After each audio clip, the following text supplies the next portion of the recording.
Hello, folks. This story was sent to me by a subscriber and is intended for educational purposes only. Thank you for watching. 1,200 micrograms, LSD. The day the toaster became my therapist. I never thought a casual Tuesday evening would turn into the most bizarre, hilarious, and existentially confusing trip of my life. But there I was, sitting cross-legged in my tiny apartment, staring at my toaster like it held the secrets of the universe. It all started with a hit of 1,200 micrograms of LSD, an ambitious dose that promised a roller coaster of psychedelic wonder. What it didn't warn me about was the toaster. Within the first hour, the walls began to breathe rhythmically, like a slow, sleepy dragon gently inhaling and exhaling. Colors bled into each other, and my furniture seemed to melt into liquid shapes. Cassie, my trip buddy, was giggling in the corner, totally entranced by the swirling patterns on the ceiling that now looked like a cosmic lava lamp. Meanwhile, my toaster sat silently on the kitchen counter, unassuming but definitely watching me. Then the toaster, yes, the toaster, slowly began to glow. Not just a dull kitchen appliance glow. No, it started pulsating with a warm amber light, almost like a heartbeat. The little lever snapped up and down on its own, as if it wanted to say something. I blinked, rubbed my eyes, and it was still doing it. Cassie noticed and asked, "Is your toaster trying to communicate?" Before I could respond, the toaster's crumb tray popped open with a dramatic flourish, and out popped a tiny pair of glasses and a little mustache made of crumbs. I swear to you, it looked like the wisest old professor ready to give a lecture on life. The toaster cleared its non-existent throat, or at least I imagined it did, and started speaking, not with words, but with this slow, hypnotic vibration that somehow translated directly into my brain. It was like telepathy, but toaster style. "Why do you toast bread?" it hummed. I blinked, confused. But the message was clear. I tried to answer. "Because it tastes better toasted."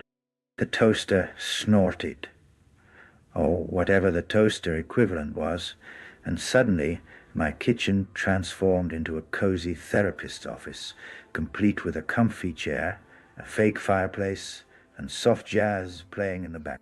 The toaster, now my therapist, asked me to talk about my feelings regarding bread, and more importantly, life. This was already weirder than I expected from an LSD trip. I explained as best I could my childhood bread memories, the smell of fresh loaves, the way my mom spread butter so carefully, a crunch of toast on lazy Sunday mornings. The toaster listened patiently, occasionally flickering its light like it was taking notes. Suddenly, a slice of bread floated off my plate, transforming into a tiny animated character with googly eyes and a confident swagger. It danced around the room, singing an off-key tune about seizing the day and embracing your inner crunch. Cassie was laughing hysterically at this point, and I had to agree. Nothing about this was normal. Then the toaster therapist leaned in, or at least the crumb tray did, and whispered, "What about your fears?" At that moment, the walls dissolved into a giant canvas, covered with my worst anxieties painted in swirling neon colors. I saw fears of failure, loneliness, and even the fear of the toaster burning my toast. A trivial but oddly specific terror. The toaster handed me a tiny sponge. I guess in toaster logic, that was a stress ball, and told me to squeeze it. I did, and suddenly the colors turned from wild chaos to soothing pastel shades.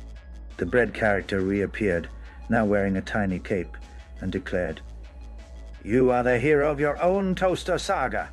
I started to feel a strange sense of peace amidst the madness. The toaster's glowing light dimmed to a gentle warmth, and the kitchen slowly morphed back into reality. The jazz faded. The fake fireplace turned into my old fridge, and the walls stopped pulsating. Cassie and I exchanged wide-eyed looks, both unsure if we had just experienced enlightenment or a shared hallucination brought on by too much acid.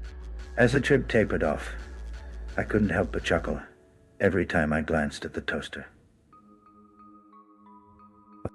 It sat there, innocent and silent again, but I knew better now. It wasn't just a kitchen appliance. It was a cosmic guide, a quirky philosopher wrapped in plastic and chrome. That night I dreamed of talking bread, jazzy kitchens, and a tiny crumb-mustached therapist who reminded me that sometimes the weirdest journeys bring the most unexpected wisdom. And that maybe, just maybe,